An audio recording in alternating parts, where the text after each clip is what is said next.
Hi everyone, Joy here. As you guys know, I have started this podcast to share my entrepreneurial journey. And I thought, what better way to do that than to share the entrepreneurial journey of other entrepreneurs? And today I have Logan Skill. He is a founder of Advantage Die-Cast. Are you thinking of becoming an entrepreneur, but you're not exactly sure if that is for you? Or you have tried a few times, but you have failed? Or maybe you are currently on your journey, but you're not exactly sure you're taking the right path and if you're doing the right things. Follow along on this podcast where I will be sharing my entrepreneurial journey with you all. I will be sharing my successes, my failures, and also my challenges. The best part is I will also be interviewing fellow entrepreneurs that will be sharing their stories and their successes. This is my podcast, Entrepreneurial Journey, and I am Joy Nicholson. Hi Logan, how are you doing? Hi Joy, how are you? I'm doing just great. I'm doing very good, thank you. Now, I have to just start off because I'm sure people are going to wonder about this. What is happening in your background there? What's that about? Because you look like you are very busy. Well, we are working on getting ready for the fall sales push here, and brought in a whole bunch of inventory has just been dumped into my office to go through and get taken care of and get organized for the fall sales. It is a mess. It's usually not nearly this bad, but there is always product laying around in my office. It's just the way it goes. Yeah. I'm the one who takes care of the web and everything for my company. So when product comes in, I have to take care of it and put it on the shelf and put it in the computer and all that. So it ends up buried in there, but it's usually not this bad. Well, rather you than me. I have to say, like, I don't envy you for having to get to that. Now, can you tell the audience a little bit about you? You as a person, what your hobbies, put the entrepreneurial and all your boxes and things to aside. What does Logan like to do? What is Logan's favorite pastime thing? Well, it's kind of hard to put them aside because they go hand in hand. My favorite pastime is actually collecting die-cast. Yeah, I have a pretty extensive collection, mostly farm toys and trucks. Ooh. And I play with those and build dioramas and other kinds of things in the few free moments I've got. So the business kind of goes with it, but and it really was born out of my hobby and passion for collecting the toys. That's pretty cool. So grew up. When did you decide to actually make this hobby of yours an actual business? When was that moment? When I decided to make it into a business was when I was working for somebody else. I was working for a retailer who happened to have a manufacturing line of his own, but he was closing it down.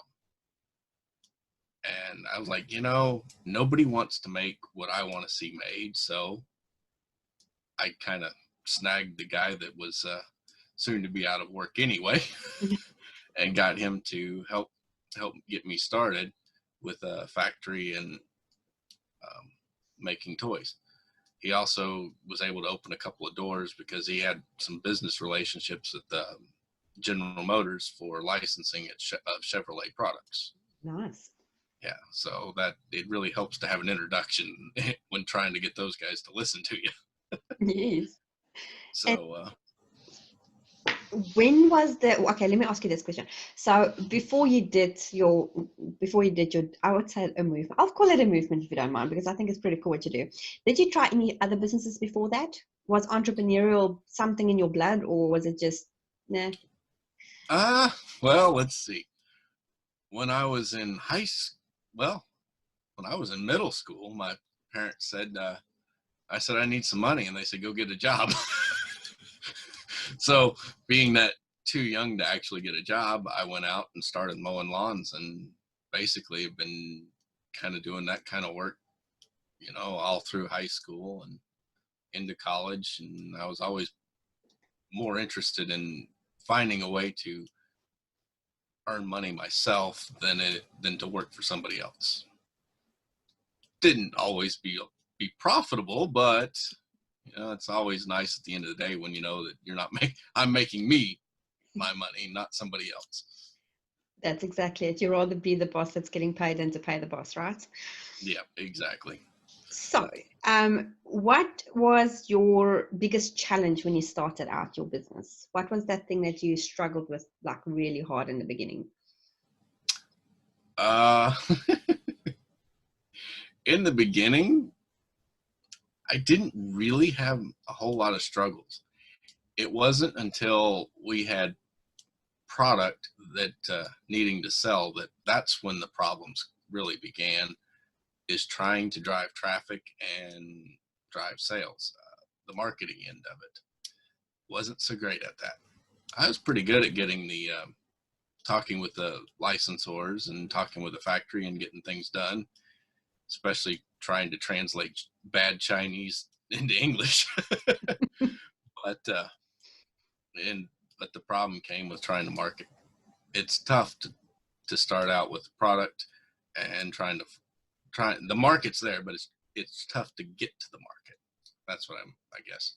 It's tough trying to reach them. Getting those eyeballs. Know you exist. That's the thing, those eyeballs on your business, right? Now, how did you do that? How did you overcome that struggle? I started with a little bit of marketing on Facebook, and then I joined the One Funnel Away Challenge. Oh yeah. And yep. And went on with an account with ClickFunnels, and took longer to get everything set up than I had really thought it would. Yes, it's not as easy. Yeah, I understand that.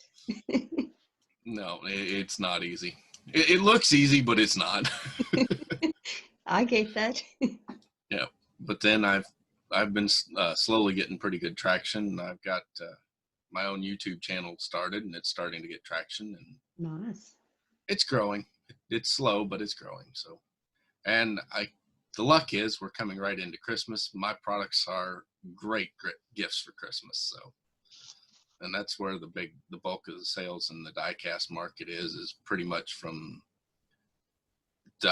November and December and even into January, because all the people who got money for Christmas, they go out and spend it right after Christmas. So it works. That's awesome.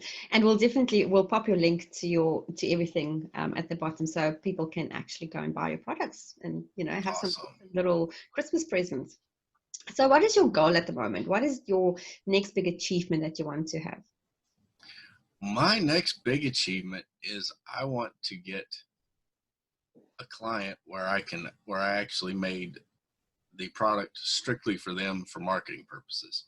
One of the biggest things in die-cast, particularly in the trucks like I make, is custom imprint, where we make the truck and we put the company's logo on the side of the trailer or the side of the truck for them to either a lot of them will hand them out to their drivers as thank yous.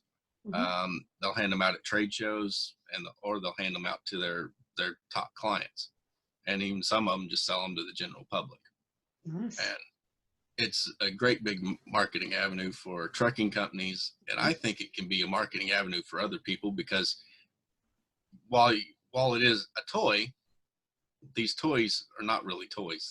They're detailed scale replicas, and people buy them and put them on shelves. Yeah. So when the company's client is sitting there at his desk, he looks up and there's the trucking company's name right there in front of him. Yes. They're not things that get thrown away. Exactly. Like other companies, they hand out pins all the time with their company name. Well, how long does that last? Not very. No, exactly. And it's a nice gesture, but it's not something, it gets used for a while and it's lost, thrown away. Who knows what happens to it? No, but exactly. These trucks, they're not. They stick around. They stay. Even better than calendars are pretty good marketing materials, because they'll put them up for a year and then they'll throw them away. But these trucks at the end of the year, they're still there. That is a constant reminder to, hey, this is Snyder. We need trucking. Oh, I see it, Snyder. And then give them a call, I really like that. That is so, it's a different way of thinking, you know, the physical marketing side of things. Because like I said, people always do pens and papers and notepads and cups and t-shirts and things like that, where, like I said, those things are great, but it's not quite the same. You don't feel as special. Like if you're going to get something like that, you really feel special, you know. Like, Yep, exactly. great initiative. I really, really love that. Yep. So, and it even looks like you spent some money, some decent money on your client, showing that you really care about them. Yes, exactly. Well, ultimately, if they buy from you, you're going to make a hell of a lot back. So Exactly. It in the long run, it's well worth it. yes, exactly. I like that idea. I hope you get, There's I'm sure one. you're going to push yourself to get that right. That sounds like a really, really good goal to work towards. That's awesome. Yep. So at the moment, what do you attribute to your success? Because obviously I can see that you definitely have some level of success because you won't be able to buy so much inventory. So what do you attribute to your success? What do I attribute to my success? A whole lot of. I'm very well known in the die-cast world. Been around for years as a collector and buying and trading and here, there, and everywhere, and listening to what the customers have been complaining that nobody wanted to make for years. Nice. So yeah. I've been taking notes for years, and then I started out with stuff that, well, fortunately, a lot of what I liked is what everybody else was asking for, but nobody wanted to make. In the die-cast world, the tooling is around $250,000 for a truck. Yeah. Wow. That's a big investment to make for a toy. Yes. But I found a process where I can make a whole lot cheaper than that and have a higher quality product at the end. Nice. It's a hybrid of resin and die-cast. I can get the fine details with the resin that you would get from die-cast, but at a much cheaper price. So I can make the trucks and the products that all the rest of the guys have been asking for, but nobody else would make, because the big companies, they need to sell 500,000 of them just to make their money back on their tooling. Yes. Well, I can sell 1,000 of them and make my money back. Wow, that's impressive. Well done. So the items that are in the range of the everybody wants, smaller market, but I can do it affordably, whereas the other my few competitors can't. My other luck is my biggest competitor sold out last year. And they sold to a company that is cheapening them, and nobody cares anymore. So I'm sitting in a great position to take over the market from pretty much everybody. Like ClickFunnels is the premier in the funnels, like 80 or 90% of it. That's what these guys were. And the company that bought them has no idea what to do with them. And they're basically just destroying the company. So. I'm excited for you, Logan. This is like such good timing, especially over Christmas. Your competitors down the tubes. So that's really awesome. Yeah, I think it's so. I put just a little bit of luck in there. Yeah. Timing was lucky. Well, timing is good, but you obviously have a process that goes with the timing. So, I mean, it's not just luck. There's some very good smarts that you've put in there as well. So that's obviously, the good combination. Wow, I think you're going to boom. The big luck was the lucky one was this competitor selling out, because it was totally unexpected in the die-cast world. Like, everybody woke up and there's an announcement, we sold. Like, what? Is what everybody was saying. How did this happen? Because there was no rumors, nothing that he was even interested in selling. And then the next, everybody woke up one morning, the sign was on his website, I've sold. Go see somebody else. It was really just a shock. Wow. So. Well, there you go. Now you've got your hand in deep in that part to push yourself even harder this December. So your mission at the moment then for December, because obviously December sounds like that's your next big target. Am I correct? That is my next big target. So what is your mission? What are you going to do? My mission for December is to get the current level of inventory that I've got out the door, and my new tooling started on a new trailer that I just sent the information to the factory to get the actual tooling quote yesterday. Okay. So that is the big push right now, what I'm hoping for. And I know a tooling will take about 9 months to get done. So that tooling should be ready for customers to order in August, probably next August. Okay. But with the 3-month manufacturing time, that'll put them right there at Christmas. Yeah. So timing is pretty much everything in this business. You have to time for the holiday push. You need the product to land just like all the big retailers for Christmas. You need the product to be landing in late October and early November to hit the stores just in time for Christmas. Now, what do you do after Christmas and after January when people use their Christmas money to buy toys? What do you do then? Because I mean, because I know between the last quarter of the year is where most of the e-commerce peeps make their money, Yes, that it is. Because you've got Halloween and you've got, what is it, Cyber Monday and Black Friday and whatever they call it, and you've got Christmas and Hanukkah, whatever else everybody else have. So what do you do then in the other chunks of the year when it's more quiet? In the other times of the year, that is when we work on tooling, and then we also go to trade shows. We'll be going to a big trade show in Louisville. That's the big Mid-America Truck Show. It's all about trucks, and that is where our big push into, where we're going to start our big push into custom imprinting. Nice. And taking orders for that, and let those jobs take over where the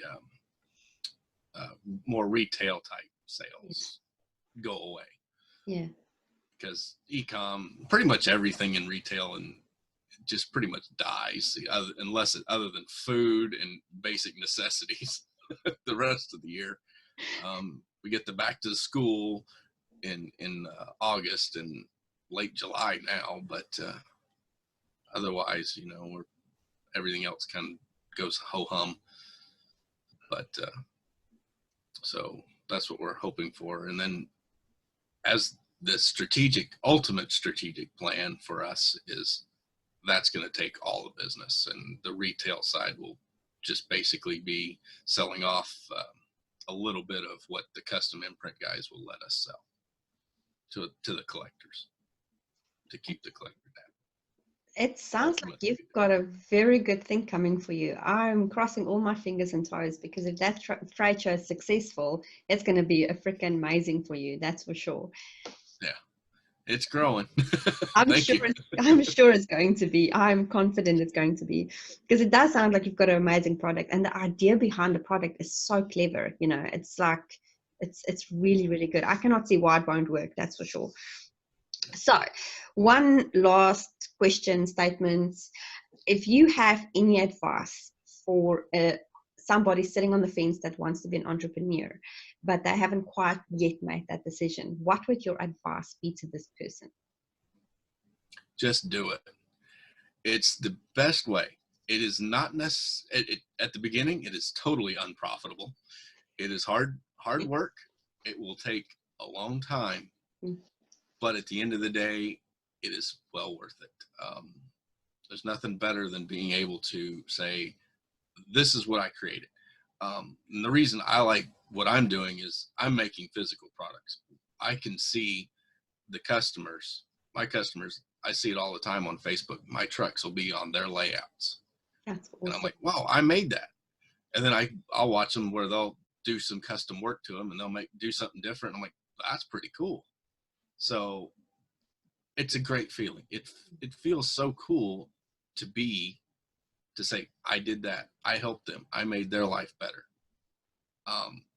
So if you have any idea that you want to be an entrepreneur, just do it. products are easy to find. Products are easy to make. Products are easy to come up with. All you need is a good idea and some basic marketing knowledge. Yes. That's really all you need to be an entrepreneur. Yes. And there really is not many bad ideas out there. So just do it. Take your idea and run with it.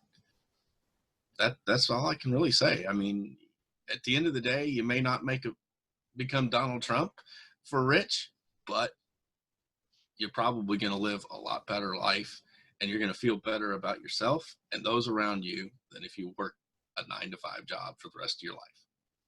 That is very true. And that's very good advice. Thank you, Logan. I appreciate that advice. And like I said, we will definitely drop your links on the bottom of this podcast, and it will go onto YouTube and obviously my podcast platform as well. And I'm excited to see, we have to stay in touch. I'm excited to see what's going to happen for December and your trade show next year. And it will be really cool if we can do like an update interview so we can, to talk about your big success, because I just see that's going to be awesome. I just know it. Yeah. I can't wait. Anytime you want to interview me, just give me a call. Awesome. Thank you, Logan. Have a lovely day, and I will talk to you soon. And good luck with your I don't even know what you call that. I want to say hard work, but at the same time, I'm sure you enjoy a lot of it. So the mess. Good luck sorting out the mess. I like the mess. I thought you would. I really do. I clean my desk once in a while, and I'm like, what happened to everything? So it just gets piled up, and then I'm like, now I can find it. I have always had a cluttered desk and just clutter, but I can always find what I want, so it works for me. Hey, some people work like that, some don't, and you obviously do, which is fabulous. That's why you do what you do so well. Mm-hmm. Yep. So awesome. Talk soon. Have a lovely day. You too. Bye. Bye.